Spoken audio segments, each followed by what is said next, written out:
La seconde épître de l'apôtre Paul aux Corinthiens. 2 Corinthiens, chapitre 1. Paul, un apôtre de Jésus-Christ, par la volonté de Dieu, et Timothée notre frère, à l'Église de Dieu laquelle est à Corinthe, avec tous les saints lesquels sont dans toute l'Achaïe, grâce soit à vous et paix de la part de Dieu notre Père, et du Seigneur Jésus-Christ.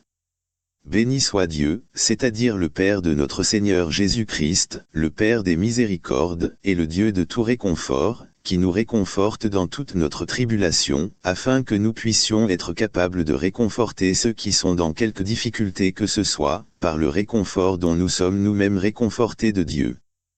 Car comme les souffrances de Christ abondent en nous, ainsi notre consolation abonde aussi par Christ.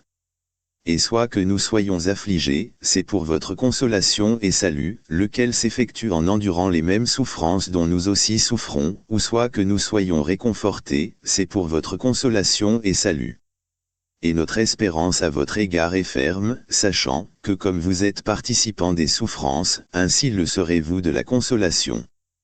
Car nous ne voulons pas, frères, que vous ignoriez la difficulté que nous avons rencontrée en Asie, que nous avons été pressés outre mesure, au-delà de toute vigueur, à tel point que nous désespérions même de vivre, mais nous ressentions la sentence de mort en nous-mêmes, que nous ne devions pas nous confier en nous-mêmes, mais en Dieu lequel ressuscite les morts, qui nous a délivrés d'une si grande mort et qui délivre, en qui nous avons confiance qu'encore il nous en délivrera, vous aussi nous aidant en priant pour nous, pour que le don qui nous est accordé par les moyens de beaucoup de personnes, des remerciements puissent être rendus par beaucoup en notre nom.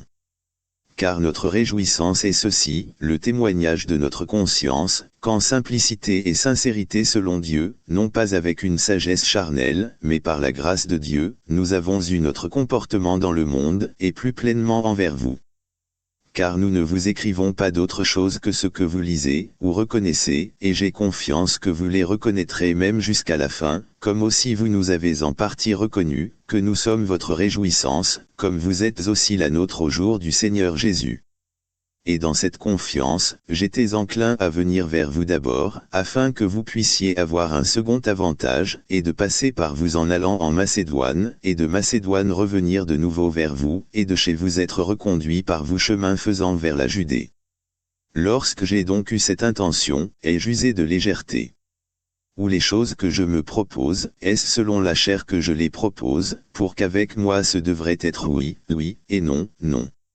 Mais comme Dieu est vrai, notre parole envers vous n'était pas oui et non. Car le Fils de Dieu, Jésus-Christ, qui fut prêché au milieu de vous par nous, savoir par moi, et Sylvain, et Timothée, n'était pas oui et non, mais en lui était oui. Car toutes les promesses de Dieu en lui sont oui, et en lui amen, à la gloire de Dieu par nous. Or celui qui nous établit avec vous en Christ, et qui nous a oints, est Dieu, qui aussi nous a scellés, et nous a donné les gages de l'Esprit dans nos cœurs. De plus j'appelle Dieu pour une attestation sur mon âme, que pour vous épargner je ne suis pas jusqu'à présent venu à Corinthe. Non pour que nous ayons domination sur votre foi, mais pour être des aides à votre joie, car par la foi vous vous tenez debout. 2 Corinthiens, chapitre 2. Mais j'avais décidé ceci en moi-même, que je ne retournerai pas chez vous dans la tristesse. Car si je vous rends triste, qui est alors celui qui me rend content, sinon celui qui a été rendu triste par moi? Et je vous ai écrit cela même, de peur que lorsque j'arriverai, je n'ai de la tristesse de la part de ceux de qui je devais me réjouir, ayant confiance en vous tous, que ma joie est la joie de vous tous. Car je vous ai écrit, dans une grande affliction et angoisse de cœur, avec beaucoup de larmes, non pour que vous soyez peinés, mais afin que vous puissiez connaître l'amour encore plus abondant que j'ai envers vous. Mais si quelqu'un n'a causé de la peine, il ne m'a pas peiné, mais en partie, pour que je puisse ne pas vous surcharger tous. Suffisante pour un tel homme est cette punition, laquelle a été infligée par beaucoup. De sorte qu'au contraire vous devez plutôt lui pardonner et le réconforter, de peur que peut-être un tel homme ne soit englouti par une tristesse excessive. C'est pourquoi je vous implore que vous confirmiez votre amour envers lui.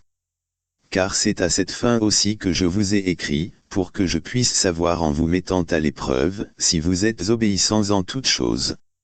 À celui à qui vous pardonnez quelque chose, je pardonne aussi, car si j'ai pardonné quelque chose, à qui je l'ai pardonné à cause de vous, je l'ai pardonné en la personne de Christ, de peur que Satan n'ait un avantage sur nous, car nous ne sommes pas ignorants de ses machinations.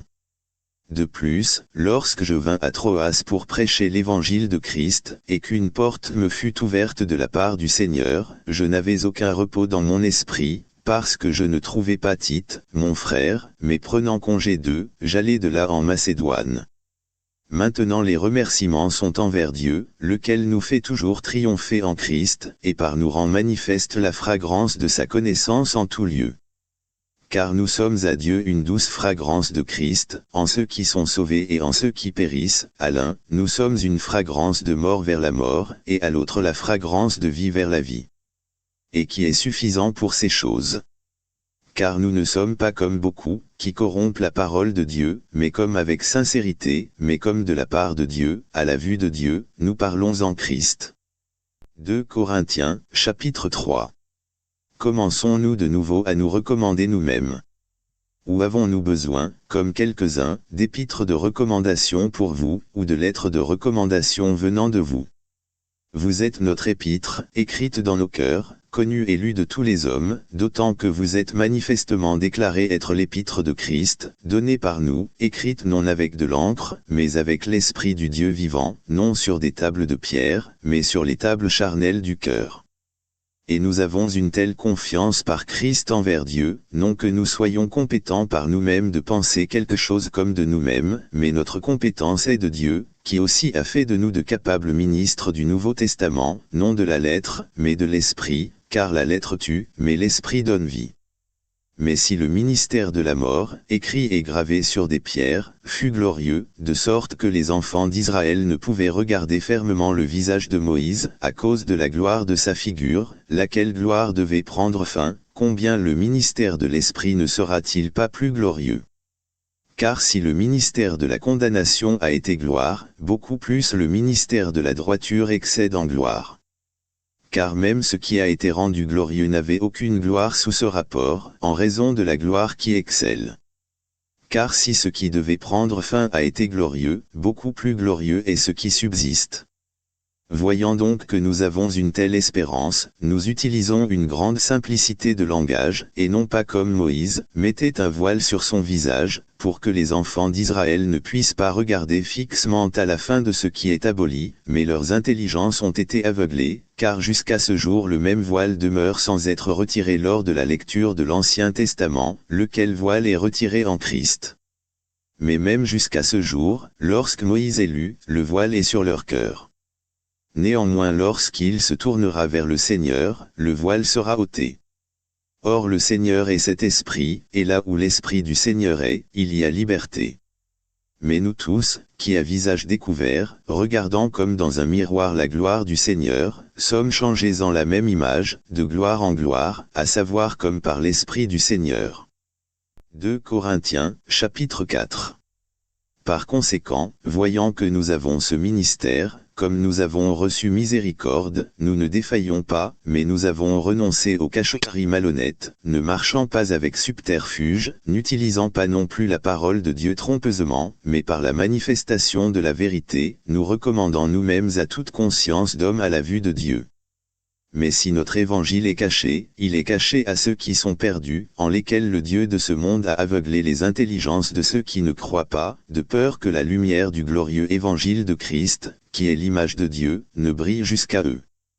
Car nous ne nous prêchons pas nous-mêmes, mais Christ Jésus le Seigneur, et nous-mêmes vos serviteurs à cause de Jésus. Car Dieu qui commanda à la lumière de briller hors de l'obscurité, a brillé dans nos cœurs, pour donner la lumière de la connaissance de la gloire de Dieu dans le visage de Jésus-Christ. Mais nous avons ce trésor dans des vases de terre, afin que l'excellence du pouvoir puisse être de Dieu, et non pas de nous. Nous sommes perturbés de tous côtés, cependant pas dans la détresse, nous sommes perplexes, mais non désespérés, persécutés, mais non abandonnés, découragés, mais pas détruits, portant toujours autour du corps la mort du Seigneur Jésus, pour que la vie aussi de Jésus puisse être rendue manifeste dans notre corps. Car nous qui vivons, nous sommes toujours livrés à la mort à cause de Jésus, pour que la vie de Jésus puisse être aussi rendue manifeste dans notre chair mortelle, ainsi donc la mort agit en nous, mais la vie en vous. Nous ayant le même esprit de foi, selon ce qui est écrit, j'ai cru, et donc j'ai parlé, nous aussi croyons, et donc nous parlons, sachant que celui qui ressuscita le Seigneur Jésus nous ressuscitera aussi par Jésus, et nous présentera avec vous. Car toutes choses sont pour vous, afin que l'abondante grâce, puisse par le remerciement de beaucoup résulter à la gloire de Dieu. Pour ce motif nous ne défaillons pas, mais bien que notre homme extérieur dépérisse, cependant l'homme intérieur est renouvelé de jour en jour. Car notre légère affliction, laquelle ne dure qu'un moment, effectue pour nous un bien plus excessif et éternel poids de gloire, tandis que nous ne regardons pas aux choses qui se voient, mais aux choses qui ne se voient pas, car les choses qui se voient sont temporelles, mais les choses qui ne se voient pas sont éternelles. 2 Corinthiens, chapitre 5. Car nous savons que si notre maison terrestre de ce tabernacle est dissoute, nous avons un édifice de Dieu, une maison non faite par des mains, éternelle, dans les cieux. Car en celle-ci nous gémissons, désirant intensément d'être revêtus de notre maison laquelle est du ciel, s'il en est ainsi qu'étant vêtus, nous ne serons pas trouvés nus. Car nous qui sommes dans ce tabernacle gémissons, étant chargés, non parce que nous voulons être dévêtus, mais d'être revêtus, afin que le mortel puisse être englouti par la vie. Or celui qui nous a formés pour cette chose même est Dieu, qui nous a aussi donné les gages de l'Esprit. Par conséquent nous sommes toujours confiants, sachant que, pendant que nous sommes dans ce corps, nous sommes absents du Seigneur, car nous marchons par la foi, non par la vue. Nous sommes confiants, dis-je, et voulant plutôt être absents du corps, et être présents avec le Seigneur, c'est pourquoi nous nous peinons, afin que, soit présents soit absents, nous puissions être acceptés de lui. Car nous devons tous comparaître devant le siège de jugement de Christ, afin que chacun puisse recevoir les choses faites étant dans son corps, selon ce qu'il a fait, soit bien soit mal. Connaissant donc la terreur du Seigneur, nous persuadons les hommes, mais nous sommes rendus manifestes à Dieu, et j'ai confiance aussi que nous sommes rendus manifestes dans vos consciences. Car nous ne nous recommandons pas de nouveau à vous, mais nous vous donnons occasion de vous glorifier à notre sujet, afin que vous puissiez avoir de quoi répondre à ceux qui se glorifient en apparence, et non du cœur. Car soit que nous sommes déraisonnables, c'est pour Dieu, ou soit que nous soyons sobres, c'est à cause de vous. Car l'amour de Christ nous contraint, parce qu'ainsi nous jugeons, que si un est mort pour tous, alors tous sont morts, et qu'il mourut pour tous, afin que ceux qui vivent ne devraient plus désormais vivre en eux-mêmes, mais en celui qui mourut pour eux, et ressuscita.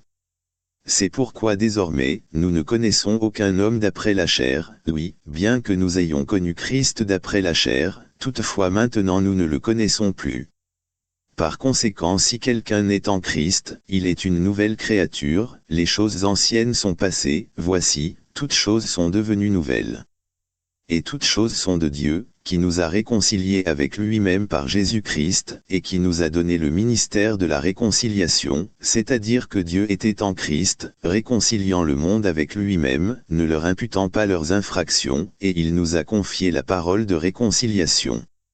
Maintenant donc, nous sommes ambassadeurs pour Christ, comme si Dieu vous implorait par nous, nous vous prions au nom de Christ, soyez réconciliés avec Dieu. Car il l'a fait être péché pour nous, celui qui n'a connu aucun péché, afin que nous puissions être faits la droiture de Dieu en lui.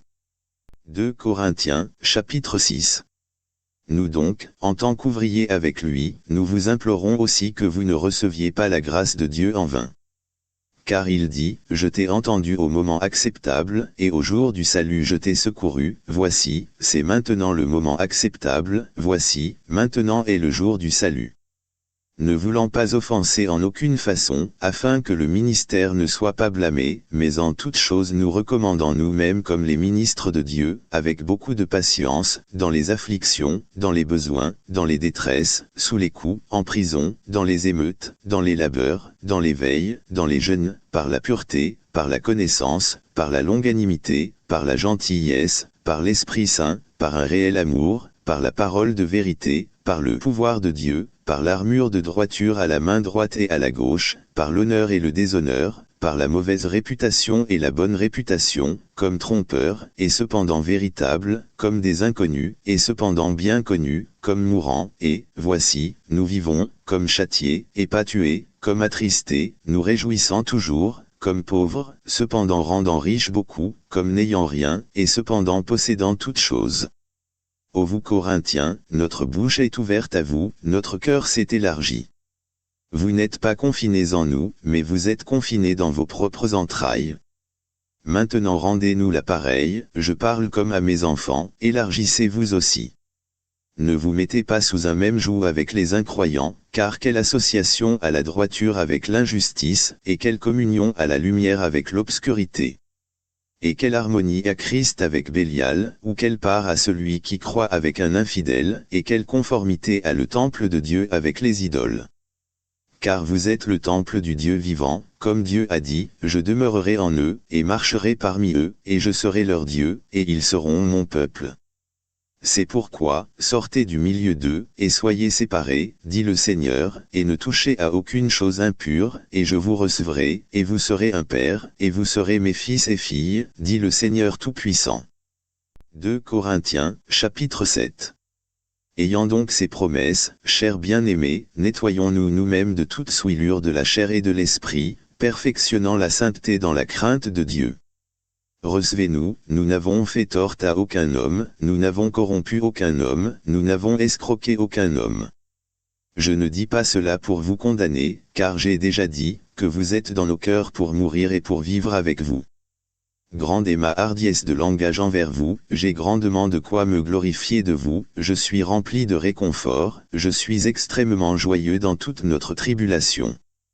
Car, lorsque nous sommes arrivés en Macédoine, notre chair n'eut aucun repos, mais nous avons été perturbés de tous côtés, à l'extérieur étaient les combats, à l'intérieur étaient les craintes.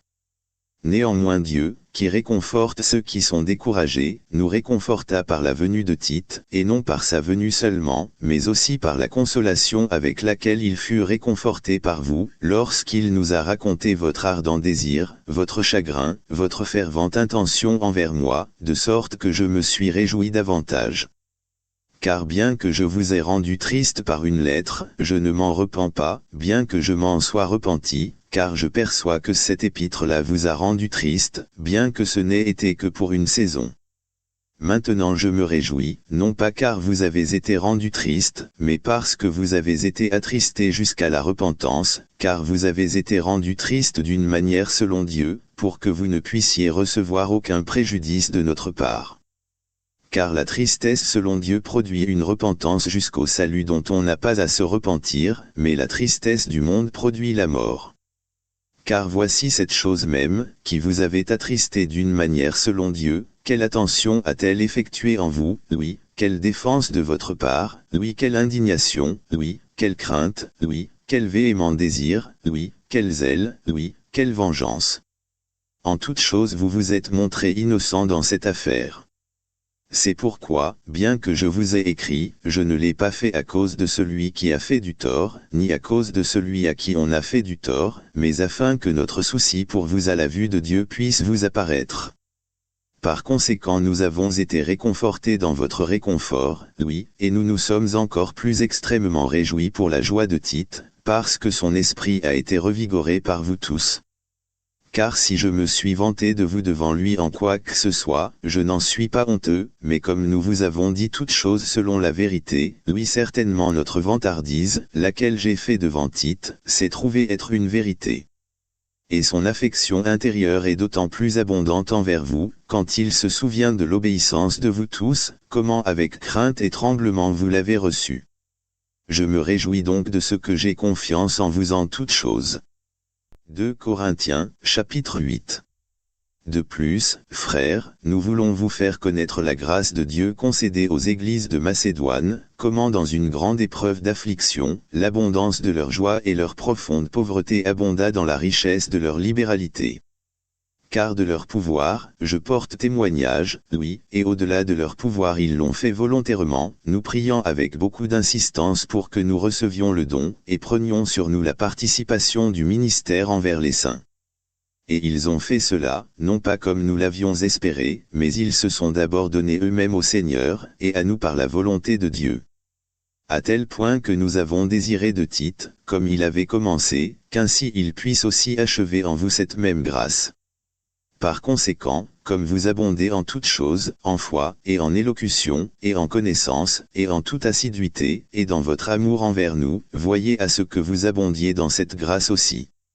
Je ne parle pas par commandement, mais à l'occasion de l'empressement des autres, et pour prouver la sincérité de votre amour. Car vous connaissez la grâce de notre Seigneur Jésus-Christ, qui, bien qu'il fût riche, cependant pour vous il devint pauvre, afin que vous par sa pauvreté puissiez être riches. Et en cela je donne mon avis, car cela est opportun pour vous, qui avez déjà commencé, non seulement à faire, mais aussi à aller de l'avant dès l'année dernière. Maintenant donc exécutez-le, comme il y avait une promptitude de vouloir, qu'ainsi il puisse y avoir aussi une exécution selon ce que vous avez. Car s'il y a d'abord une intelligence bien disposée, cela est accepté selon ce qu'un homme a, et non pas selon ce qu'il n'a pas. Car je ne veux pas dire que d'autres hommes soient à l'aise, et vous opprimer, mais en vue d'égalité, que maintenant, à présent votre abondance puisse être un supplément à leurs besoins, afin que leur abondance aussi puisse être un supplément à votre besoin, pour qu'il puisse y avoir égalité, comme il est écrit, celui qui avait recueilli beaucoup n'avait pas trop, et celui qui avait recueilli peu, ne manquait de rien. Mais que les remerciements soient à Dieu lequel a mis le même soin ardent pour vous dans le cœur de Tite. Car en effet il accepta l'exhortation, mais étant encore plus empressé, de lui-même il est allé vers vous.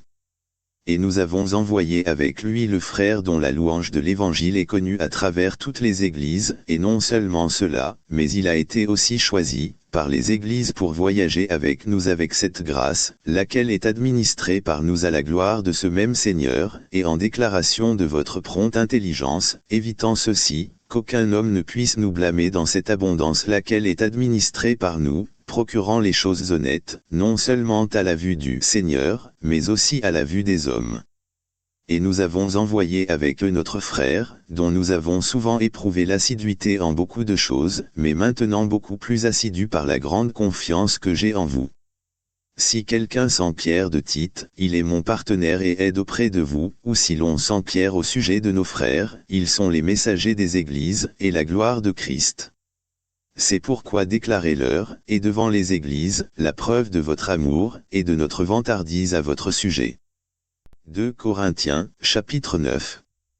Car touchant le ministère envers les saints, il est superflu pour moi de vous écrire, car je connais l'empressement de votre intelligence, pour lequel je me vante de vous auprès de ceux de Macédoine, en ce que l'Achaïe était prête l'année dernière, et votre zèle en a provoqué un grand nombre.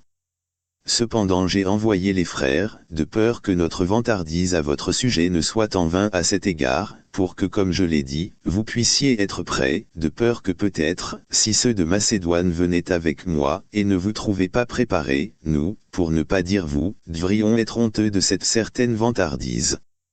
Par conséquent j'ai pensé nécessaire d'exhorter les frères pour qu'ils aillent d'avance vers vous, et de compléter au préalable votre générosité dont vous nous avez avertis d'avance, afin que celle-ci puisse être prête, comme un sujet de générosité, et non comme de la convoitise.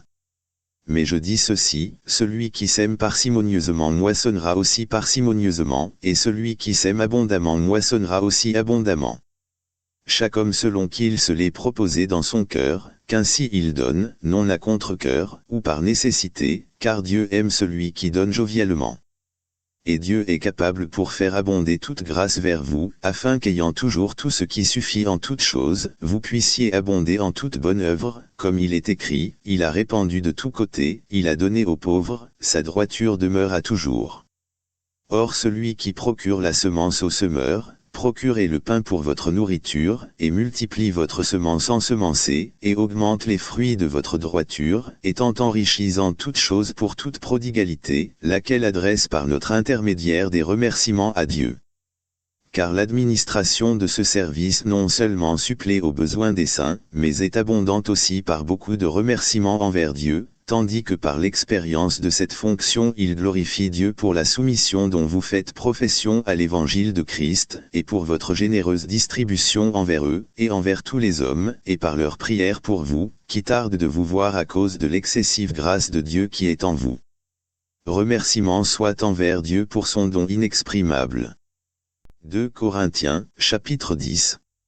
Maintenant, moi-même Paul, je vous implore, par la soumission et la douceur de Christ, moi qui, en présence, suis insignifiant parmi vous, mais étant absent, use de hardiesse envers vous, mais je vous implore, que je n'ai pas à être hardi lorsque je serai présent par cette confiance, avec laquelle je pense être hardi envers quelques-uns qui pensent de nous comme si nous marchions selon la chair.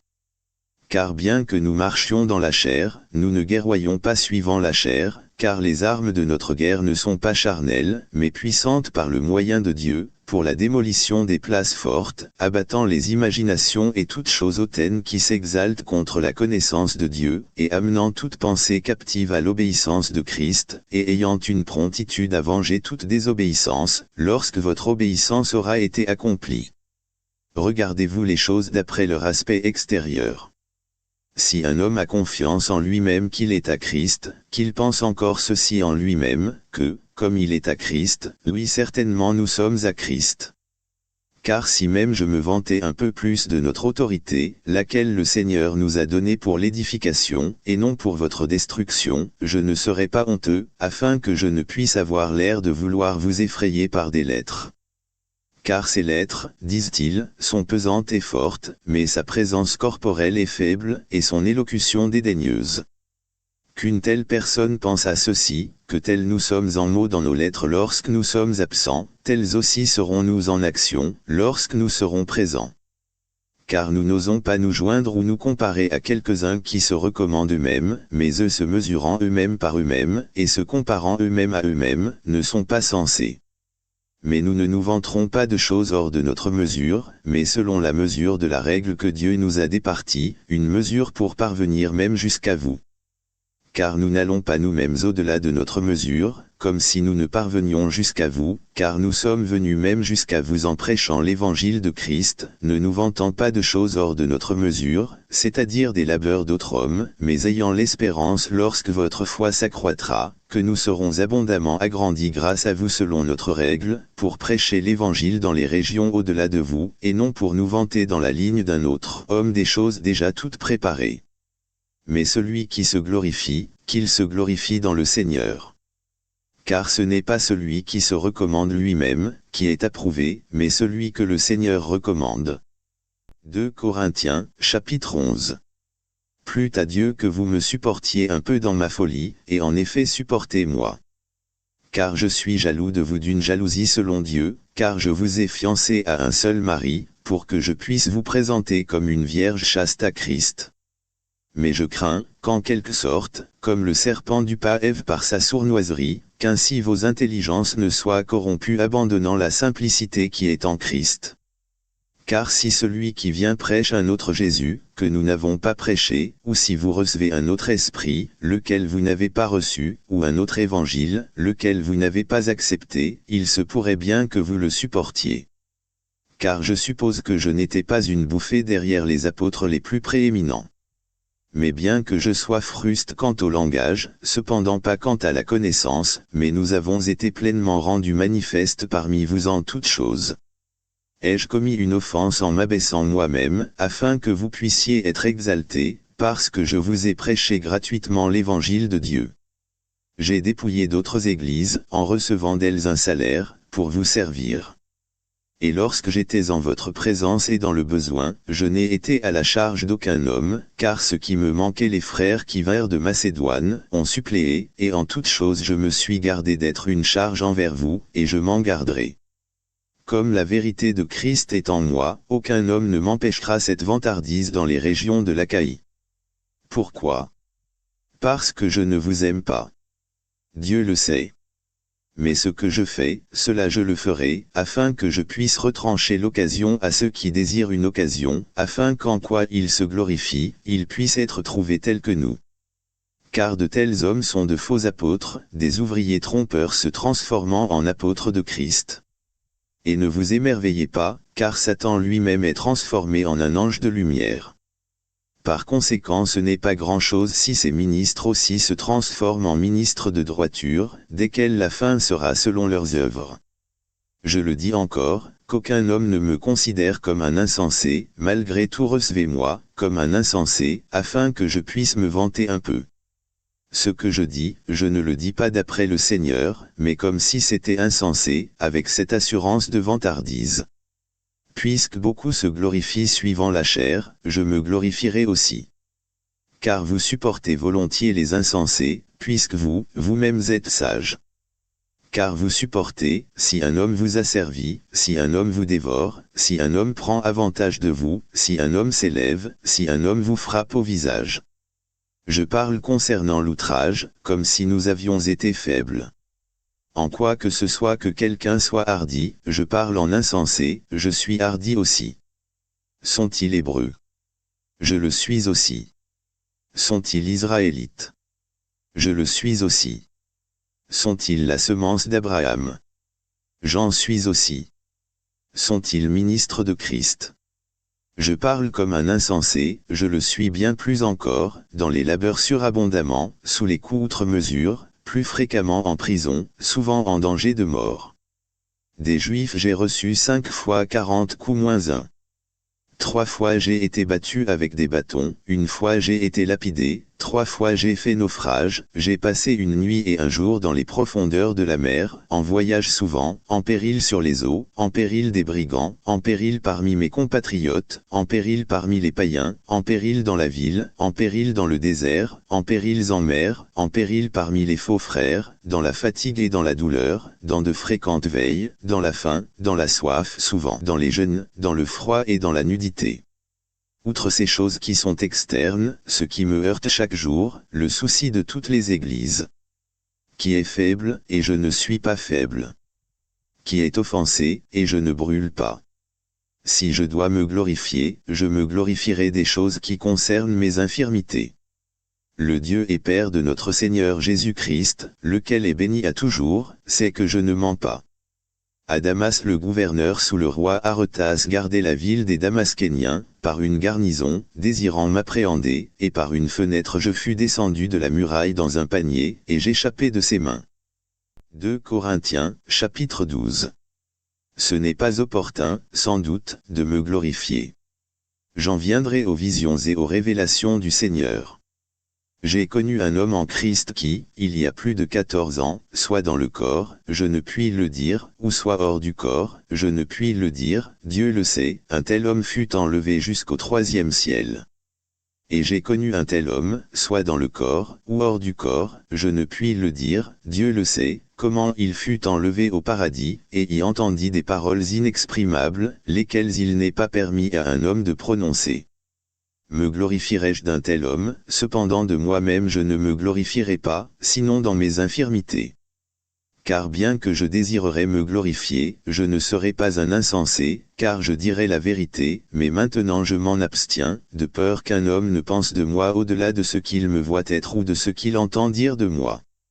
Et de peur que je sois élevé outre mesure par l'abondance des révélations, il m'a été donné une écharde dans la chair, le messager de Satan pour me frapper, de peur que je ne m'élève outre mesure. Pour cette chose, j'ai imploré le Seigneur 3 fois, afin qu'elle puisse être retirée de moi. Et il m'a dit, ma grâce est suffisante pour toi, car ma vigueur est rendue parfaite dans la faiblesse. Plus volontiers donc me glorifierai-je dans mes infirmités, pour que le pouvoir de Christ puisse reposer sur moi. Par conséquent je prends plaisir dans les infirmités, dans les outrages, dans les besoins, dans les persécutions, dans les détresses à cause de Christ, car lorsque je suis faible, alors je suis fort. Je suis devenu un insensé en fanfaronnant, vous m'y avez forcé, car j'aurais dû être recommandé par vous, car en rien je ne suis inférieur aux plus prééminents apôtres, bien que je ne sois rien. En vérité les signes d'un apôtre ont été effectués parmi vous en toute patience, par des signes, et des prodiges et de puissantes actions. Car en quoi avez-vous été inférieur aux autres églises, sauf en ce que moi-même je n'ai pas été une charge pour vous? Pardonnez-moi ce tort. Voici, pour la troisième fois je suis prêt à venir à vous, et je ne serai pas une charge pour vous, car je ne cherche pas ce qui est à vous, mais vous-même, car les enfants ne doivent pas avoir à amasser pour les parents, mais les parents pour les enfants. Et je dépenserai très volontiers, et me dépenserai pour vous, bien que le plus abondamment je vous aime, le moins aimé je suis. Mais qu'il en soit ainsi, je ne vous ai pas été à charge, néanmoins, étant ingénieux, je vous ai pris par duplicité. Ai-je obtenu un gain de vous par aucun de ceux que je vous ai envoyés? J'ai souhaité Tite, et avec lui j'ai envoyé un frère. Tite a-t-il obtenu un gain de vous? N'avons-nous pas marché dans le même esprit? N'avons-nous pas marché sur les mêmes traces? Encore, pensez-vous, que nous nous excusons auprès de vous? Nous parlons devant Dieu en Christ, mais nous faisons toutes choses, chers bien-aimés, pour votre édification. Car je crains qu'il n'advienne que, lorsque je viendrai, je ne vous trouve pas tel que je voudrais, et que je sois trouvé par vous tel que vous ne voudriez pas, de peur qu'il n'y ait discussion, envie, courroux, des querelles, médisances, chuchotements, des bouffies d'orgueil, des tumultes, et de peur que lorsque je viendrai de nouveau, mon Dieu m'humiliera au milieu de vous, et que je me lamenterai sur beaucoup de ceux qui ont déjà péché, et ne se sont pas repentis de leur impureté, et de la fornication et de la lascivité qu'ils ont commise. 2 Corinthiens, chapitre 13. C'est la troisième fois que je viens à vous. Par la bouche de 2 ou 3 témoins toute parole sera établie. Je vous ai déjà dit, et vous dis d'avance, comme si j'étais présent pour la seconde fois, et étant absent, maintenant j'écris à ceux qui autrefois ont péché, et à tous les autres, que, si je viens de nouveau, je n'épargnerai personne, puisque vous cherchez une preuve que Christ parle en moi, lequel n'est pas faible envers vous, mais est puissant en vous. Car bien qu'il ait été crucifié dans la faiblesse, cependant il vit par le pouvoir de Dieu. Car nous aussi sommes faibles en lui, mais nous vivrons avec lui par le pouvoir de Dieu envers vous. Examinez-vous, si vous êtes dans la foi, éprouvez-vous vous-même. Ne connaissez-vous pas vous-même, que Jésus-Christ est en vous, à moins que vous ne soyez des réprouvés. Mais j'ai confiance que vous saurez que nous ne sommes pas des réprouvés. Maintenant je prie Dieu que vous ne fassiez aucun mal, non que nous devrions paraître approuvés, mais que vous devriez faire ce qui est honnête, bien que nous soyons comme des réprouvés. Car nous ne pouvons rien faire contre la vérité, mais pour la vérité. Car nous sommes contents, lorsque nous sommes faibles, et que vous êtes forts, et ceci aussi nous souhaitons, c'est-à-dire votre perfection.